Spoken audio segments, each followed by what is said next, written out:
मी तुला आज ना एक कासव आणि दोन बगळे यांची गोष्ट सांगणार आहे बरं का.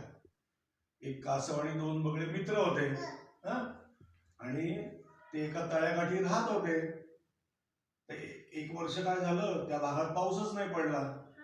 मग तळ्यातलं पाणी सगळं गेलं संपून. आणि मग काय झालं, मग ते कासव काय म्हणलं माहिती का, अरे तुम्ही माझे चांगले मित्र आहात ना, मग एक काम करा, मला दुसऱ्या कुठल्या तरी तळ्यावर उचलून न्या. ते म्हणले कसं करायचं आता.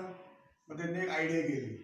ते म्हणले कासवाला की तू तोंडामध्ये एक काठी धर, आम्ही दोन्ही साईडने तुला असे धरतो आणि उडत उडत उडत उडत तुला इथं इथं इथे गेलं आणि मग तुला उडत उडत आकाशातनं घेऊन जातो.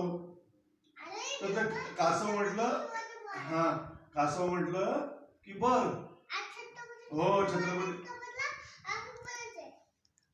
आणि कासव म्हटलं बर का, ऐक तर आता ही गोष्ट नंतर ती गोष्ट सांगणार आहे, मग नंतर दुसरी गोष्ट सांगणार आहे. आणि मग काय केलं, कासवानी तोंडामध्ये काठी धरली आणि दोन साईडला बगळ्यांनी धरलं. आणि पण ते बगळ्यांनी त्याला काय सांगितलं, आम्ही तुला आकाशातनं घेऊन जाऊ, पण उडताना बोलायचं नाही अजिबात, बोललास तर तू खाली पडशील. तो म्हटलं बर.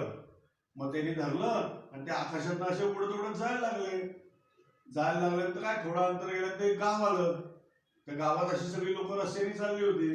अरे ती म्हणली हे आपल्या गावात काय येत आहे असं ती म्हणत होती एकमेकांशी.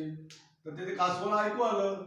कासव बघायला म्हटलं, अरे ती माझ्याबद्दल बोलतायत का असं त्यांनी म्हटलं. त्यांनी तोंड उघडलं आणि काठीतनं त्याचं तोंड सुटलं आणि तो धपकन खाली पडला आणि मरून गेला. म्हणून आपल्या चांगल्या मित्रांनी आपल्याला जर एखादी गोष्ट सांगितली असेल तर ती गोष्ट आपण ऐकावी, नाहीतर मग कासवासारखी आपल्याला अद्दल घ्यायला घडती, हो की नाही. बाय.